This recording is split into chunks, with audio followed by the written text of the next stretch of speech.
ભરૂચ લોકસભા બેઠક માટે ઝઘડિયાના ખંડોલી ગામે ગૃહમંત્રી અમિત શાહની અધ્યક્ષતામાં મુખ્યમંત્રી ભૂપેન્દ્ર પટેલની ઉપસ્થિતિમાં ભાજપની વિજય સંકલ્પ સભા યોજાઈ।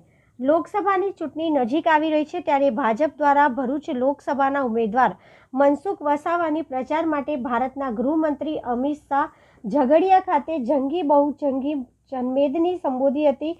ગૃહમંત્રી અમિત શાહે મહિલાઓ બહેનો ને વંદન કરી જીગરના ટુકડા એવા યુવા મિત્રોને રામ રામ કહ્યા હતા। તેઓએ મનસુખભાઈનો પ્રચાર કોઈ સારામાં સારું કરી શકે તો એ તેઓ પોતે જ કરી શકે તેમ કહી ભરૂચવાળાને અપીલ કરવામાં આવી હોવાનું કહ્યું હતું।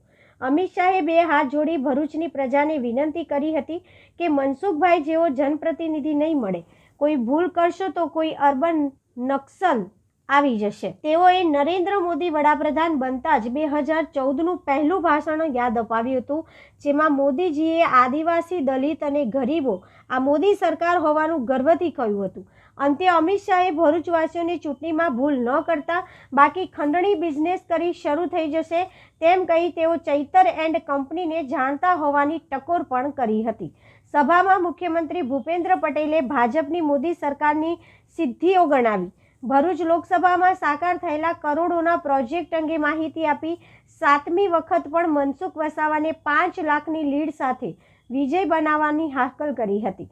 વિજય સંકલ્પ સભામાં ભરૂચ લોકસભા બેઠકના ઉમેદવાર મનસુખ વસાવા, પૂર્વ મંત્રી દર્શનાબેન જરદોસ, પૂર્વ ગૃહમંત્રી પ્રદીપસિંહ જાડેજા, પ્રભારી અશોક પટેલ, જિલ્લા પ્રમુખ મારુતિસિંહ અટોદરિયા, ઘનશ્યામ પટેલ, ધારાસભ્ય ઈશ્વરસિંહ પટેલ, અરુણસિંહ રણામ, રમેશ મિસ્ત્રી, રીતેશ વસાવા, ડીકે સ્વામી, અક્ષય પટેલ, મહામંત્રી નિરલ પટેલ, વિનોદ પટેલ, ફતેહસંગ ગોહિલ, પૂર્વ આગેવાનો સહિતના ઉપસ્થિત રહ્યા હતા।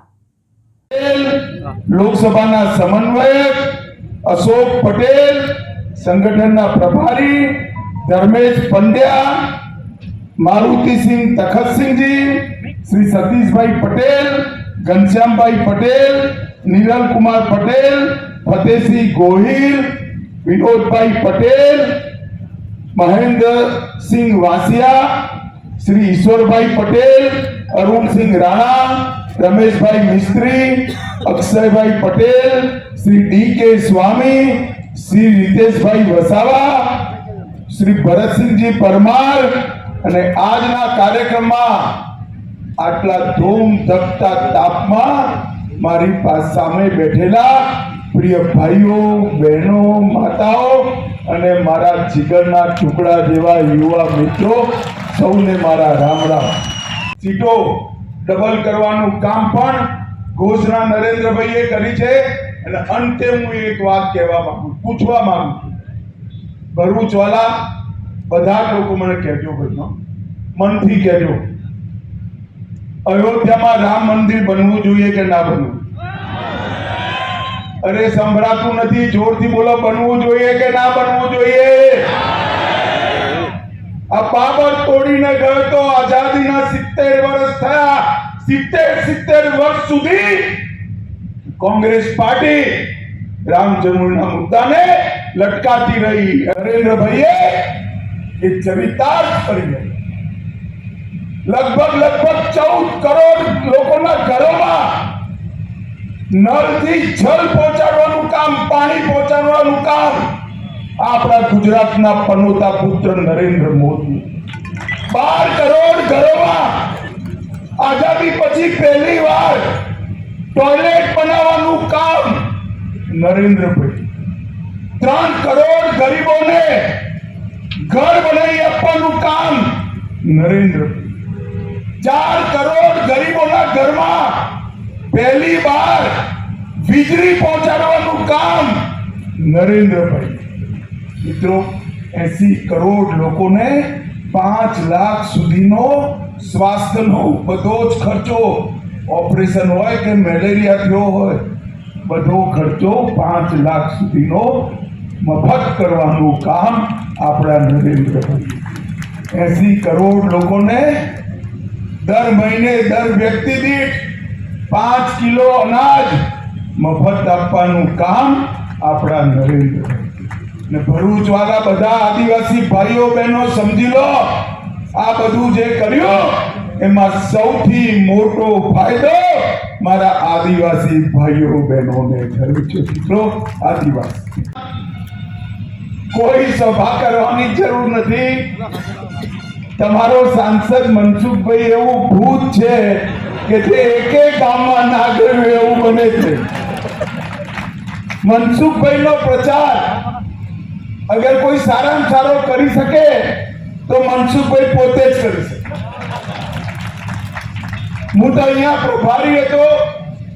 નાની વાત માટે ઝઘડો કરી દે, ગાળ કાઢી દે, પણ વાત ભરૂચના મતદાતાની હોય, પોતાની ના. ભાઈઓ બહેનો, હું તમને સૌને બે હાથ જોડીને વિનંતી કરવા આવ્યો છું. આવો જનપ્રતિનિધિ નહીં મળે. ગડબડ કરશો તો કોઈ અર્બન નક્સલ આવી આપણા આદિવાસી વિસ્તારને તહસ નહેસ કરી નાખે.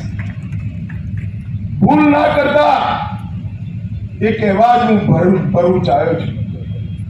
ભારતીય જનતા પાર્ટી નરેન્દ્રભાઈના નેતૃત્વમાં આ લોકસભાની ચૂંટણી લડી રહી છે. મિત્રો, 2014 નું પેલું ભાષણ નરેન્દ્રભાઈનું યાદ કરો. નરેન્દ્રભાઈ જ્યારે વડાપ્રધાન બન્યા, એનડીએની મીટિંગ હતી, નરેન્દ્રભાઈનું પહેલું ભાષણ હતું કે મારી સરકાર આદિવાસીઓની સરકાર છે, દલિતોની સરકાર છે, ગરીબોની સરકાર. રાજ્ય સરકારના માર્ગ મકાન વિભાગ દ્વારા વડોદરા જિલ્લાના માલસરથી ભરૂચ જિલ્લાના અસા ખાતે નર્મદા નદી ઉપર 3.5 કિલોમીટર લાંબા ₹225 કરોડના ખર્ચે નિર્માણાધીન બ્રિજનું માધવ સેતુનું લોકાર્પણ આદરણીય વડાપ્રધાનશ્રીએ હમણાં જ કર્યું છે. 1.86 કરોડ જનધન ખાતા ખોલાવ્યા છે. 3.54 કરોડ લોકો દર મહિને મફત અનાજ મળી રહ્યું છે. 5,74,574 ફેરિયાઓને 774 કરોડ રૂપિયાની પીએમ સ્વનિધિ લોન મળી છે. વડાપ્રધાનશ્રી પોતે આવા નાના ધંધા વ્યવસાયકારોના ગેરંટર બન્યા છે. શ્રી નરેન્દ્રભાઈના વિઝનથી શરૂ થયેલી વાયબ્રન્ટ સમિટના પરિણામે વર્લ્ડની ફોર્ચ્યુન 500 કંપનીઓમાંથી 100 કંપનીઓ ગુજરાતમાં કાર્યરત છે. ભરૂચ દેશના કેમિકલ કેપિટલ ગ્લોબલ ક્લસ્ટરમાં આકાર લઈ રહ્યો છે. આવા ઉદ્યોગોના કારણે ગુજરાત દેશમાં સૌથી વધુ રોજગારી આપતું રાજ્ય બન્યું છે.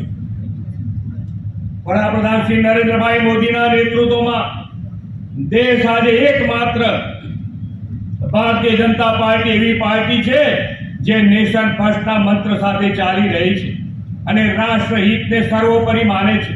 રાષ્ટ્ર વિકાસનો ભાજપનો સંકલ્પ છે અને એટલે જ આજે જનતા કહી રહી છે કે ભારત ત્રીજી સૌથી મોટી આર્થિક તાકાત બને માટે ભાજપ જરૂરી છે.